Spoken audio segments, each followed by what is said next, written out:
Hello everyone, today's video is all about digestive enzymes. A few different questions on a couple of videos about different enzymes, so I thought do another thematic one today, all about enzymes. As per usual, nothing I'm saying should be construed as medical advice. This is for informational purposes only. If you need medical advice, please talk to your healthcare provider to get that advice. And if at some point you don't mind taking a quick moment to please like, share, subscribe, and or post a quick comment on the video, I would really appreciate it. So thanks in advance for taking a second to do that. I'm still working from home, family members still in the hospital, getting better every day. Hopefully be back in the office pretty soon, hence casual wear at home, Dr. Raid today. All right, so the first question here, it says, I am taking H1 Zyrtec and H2 Pepsid, so H1 and H2 histamine receptor blockers. Both seem to be helpful, although still have symptoms. I'm wondering about taking Pepsid long term. Would it be beneficial to take digestive enzymes if taking Pepsid long term? Right now, I take the Pepsid at the same times as other medications. Would it be helpful to take the Pepsid an hour after and a few hours before other medications and supplements? So thanks for the questions. Great questions.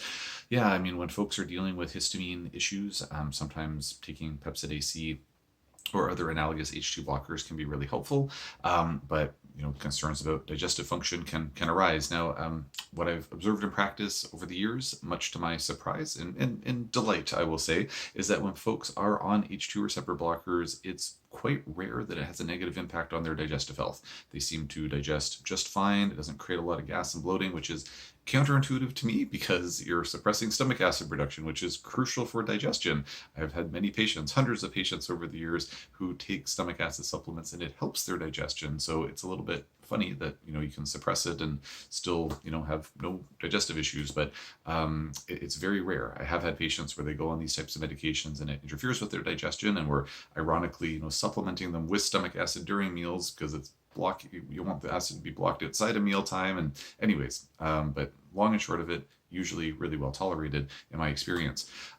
With that being said, in terms of like taking it long term, are we concerned about possible side effects and whatnot?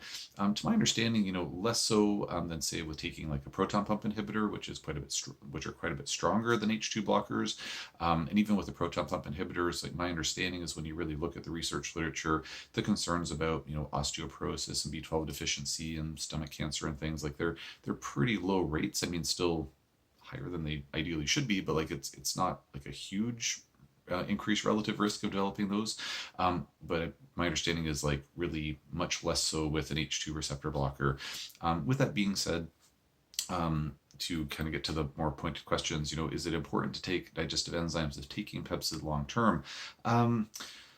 It's a good question. And I mean, if I had a patient in my practice and they were like, hey, I'm on Pepsid, it's helping me, I'm going to take it long term, and I'm not having any ill effects, I wouldn't be all that concerned about putting them on digestive enzymes just because. If they were having some symptoms, then sure, I would recommend trying. For my patient, I would say, yeah, why not try some enzymes, see if it helps, or maybe some stomach acid, depending on the case and why they're on the Pepsid in the first place. But it wouldn't be like sort of a mandatory, like, oh, you're taking Pepsid, my patient's taking Pepsid, oh, I'm going to put them on a digestive enzyme.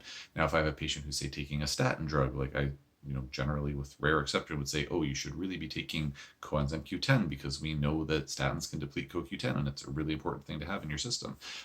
Or if patients are taking say, long-term PPIs, like, we'll have a conversation about maybe going on some B12, to be on the safe side.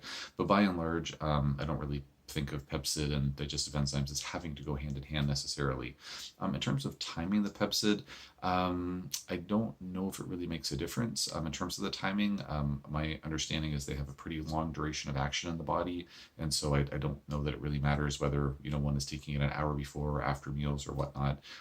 In terms of taking it with other medications, of course, it depends on which medications in question to see if there's any direct interaction. But to my understanding, unlike certain other medications, like say thyroid medication, which is generally recommended to be taken away from everything else, it's not something that has like a really huge profile of other medications that need to be avoided like at the same time. But again, it's individualized, and ask your pharmacist, ask your doctor, ask your healthcare provider. But those are my thoughts on it. I'll leave that one for now. Now the next one is an unexpected flurry of comments on a video I posted a couple of weeks ago, and like 11 comments with only 132 views. So this is quite the disproportionate number of comments for this video. So anyways, I'm amused by that for some reason. That being said, the same person commented a few times, so I guess that doesn't really, it makes the ratio make a little bit more sense. Anyways, the gist of it here is that this is a video I posted called Pancreatin 8X, an unexpected use of this awesome enzyme, which I do love. It's my favorite enzyme. It has been for quite some time now. And so there are kind of questions here about like different pancreatin products that are out there. So I mentioned in the video, like the one that I typically use with my patients, it's called Pancreatin 8X, and there are 500 milligram capsules. And so there are some questions here around like, I found New Root's Pancreatin 1300 milligrams, and I'm taking Pancreatin 10X, sometimes 2000 milligrams a day or more. And then there's, comment about a Pancreatin 11X, but only 138 milligrams of pancreatin.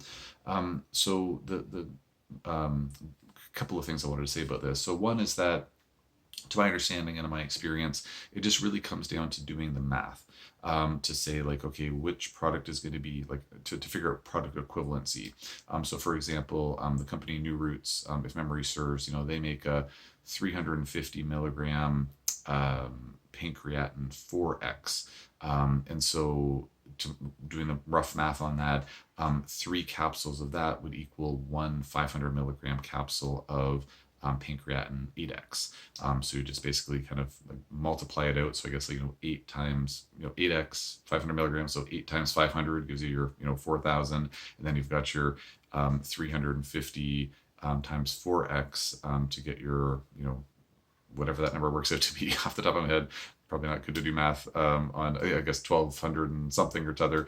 And then, but then 3 of those, so times 3, then you're going to be getting pretty close to 4,000 there, which is how I came up with that number. Or if there was a, let's see here, an 11X that had 138 milligrams of pancreatin, then you'd be looking at ballpark like around 1,300 milligrams, give or take, of pancreatin. So if I had that particular product, then I'd be thinking, okay, I probably need to take maybe close to 3 of those to kind of be equivalent to 1 pancreatin 8X 500 milligrams. So that's kind of how the math works out. The very rough, choppy social media math here. So that's what I advise my patients. But then at the end of the day, it's like, well, some folks need to take 1,000 milligrams of pancreatin 8X.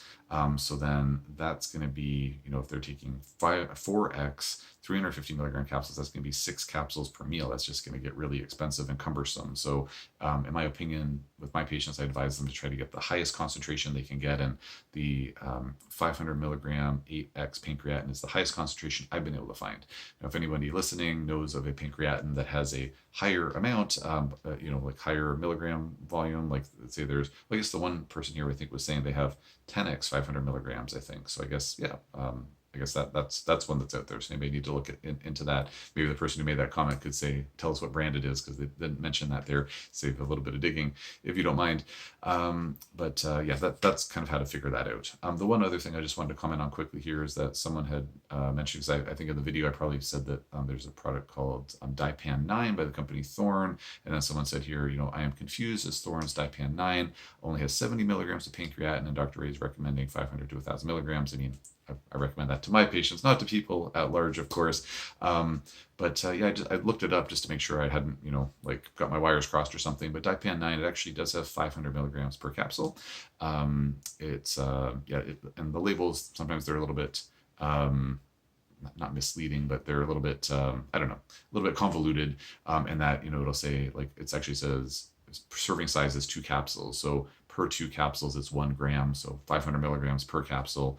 And then just as a little bit of extra input, what I was told by a supplement company rep, so don't quote me on this. Actually, no, you can't quote me on this because it says it on the bottle, actually. So yeah, now I'm remembering here, I just looked.